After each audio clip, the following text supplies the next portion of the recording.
Police की मौजूदगी में अगर इस तरह की कोई हत्या होती है तो जिम्मेदार कौन?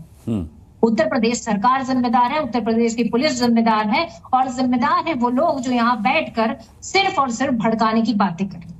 और भारतीय जनता पार्टी का चाल चरित्र चेहरा तो आप इससे भी देख लीजिए, इनके एक मंत्री है दिनेश प्रताप सिंह, वो आदरणीय प्रियंका गांधी जी के लिए ट्विटर पर अपशब्द लिखते हैं और उन्हें ये नहीं पता कि वो 4 लाख से ज्यादा वोटों से हार कर आए हैं और उसके बावजूद भी चलिए हार गए ना, जनता ने आईना दिखा दिया ना प्रियंका जी, उन्हें जनता ने आईना दिखा दिया। सरकार की नाकामी होगी तो जनता फेंक देगी उठा करके सरकार को सत्ता से बाहर। मैं तो ये कह रहा हूं कि मानवीय संवेदनाओं के आधार पर हत्या करने वाले के खिलाफ विपक्ष कुछ बोलेगा या नहीं बोलेगा? हमने देखा है कि किस तरीके से हमारे जो सैनिक हैं, हमारे जो सैनिक जब शहीद हुए तो पाकिस्तानी रेंजर्स ने, वहां के आतंकवादियों ने किस तरीके से उनका हाल किया, नाखून निकाल लिए, आंखें नोच ली। ये हुआ है रामगोपाल के साथ। बहराइच में किसी आतंकवादी ने नहीं किया, इस देश के नागरिकों ने किया है।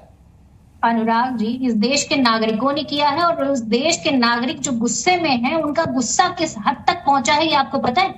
उन्होंने लोगों के घर जला दिए हैं और लोगों के घरों में दाना नहीं है खाने को। मतलब हत्या के विरोध में अगर किसी का घर जला दिया गया उसका आप विरोध करेंगी, लेकिन झंडा उतारने के बदले किसी की हत्या कर दी जाए उसे आप जस्टिफाई करेंगी? प्रियंका जी हाँ बताइए।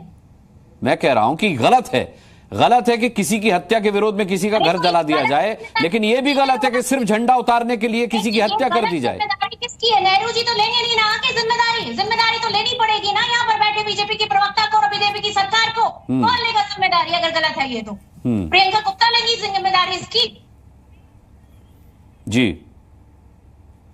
अच्छा, उनके लिंक में भी कुछ प्रॉब्लम आई है। अजय आलोक, कांग्रेस कह रही कि जिम्मेदारी तो आप ही को लेनी पड़ेगी, चाहे किसी के घर जले हो, चाहे किसी की हत्या हुई हो, या चाहे दंगा भड़का हो, हिंसा भड़की हो। नाकामी तो सरकार की है, कानून व्यवस्था की है, तो जिम्मेदारी क्यों नहीं लेती सरकार? नहीं, ये तो ये भी कह रही थी ना कि नेहरू जी तो जिम्मेदारी नहीं लेंगे। नेहरू जी को तो पूरी जिम्मेदारी लेनी पड़ेगी, क्योंकि भारत और पाकिस्तान का विभाजन धर्म के आधार पर नेहरू जी नहीं करवाया था, ठीक है ना? नेहरू जी नहीं करवाया था भारत और पाकिस्तान का विभाजन धर्म के आधार पर। और उसके बाद मुसलमानों को और इस्लामिक रेडिकल्स को दामाद बना के पालते रहे। उसी का नतीजा है ये कि मन बढ़ गया है। हर धार्मिक जुलूस पे पथराव करते हैं, हर विसर्जन पे पथराव करते हैं। ये लोग बेशर्मों की तरह उनको डिफेंड करते हैं, इनको कोई शर्म नहीं आती। अरे हमारी जिम्मेदारी तो इतनी कि 24 घंटे के अंदर हमने कंट्रोल कर लिया। अपने इतिहास उठा के देखिए, 70 साल में कितने दंगे आपने करवाए। बच्चे सड़कों पर आ जाते हैं और अपने राजनीतिक इच्छा पूर्ति के लिए इन लोग के लिए हिंदू मुसलमान कुछ नहीं है अनुराग जी। ये लोग सिर्फ आग लगाएंगे और बैठ के भाईजान को और बढ़ावा देते रहेंगे। ये देश के लिए नहीं सोच सकते हैं। इनकी आदत है, इनकी नस में है, इनकी नस में है घुसा हुआ कि किस तरह से मुसलमानों को भड़का के हिंदू मुसलमान तनाव करते रहो।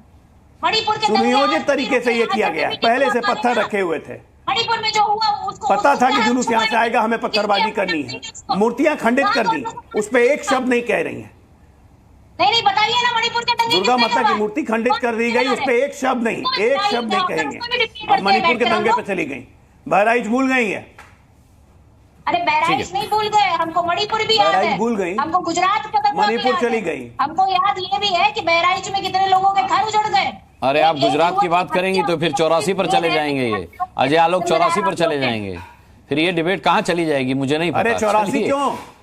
47 के बाद हर साल में जा सकता हूं मैं। मणिपुर तो इसी हिंदुस्तान में। साहब का रुख किए लेते हैं, जहां प्रधानमंत्री ने जाके कहा, बीजेपी को भी सुन रही है, कांग्रेस को भी सुन रही है।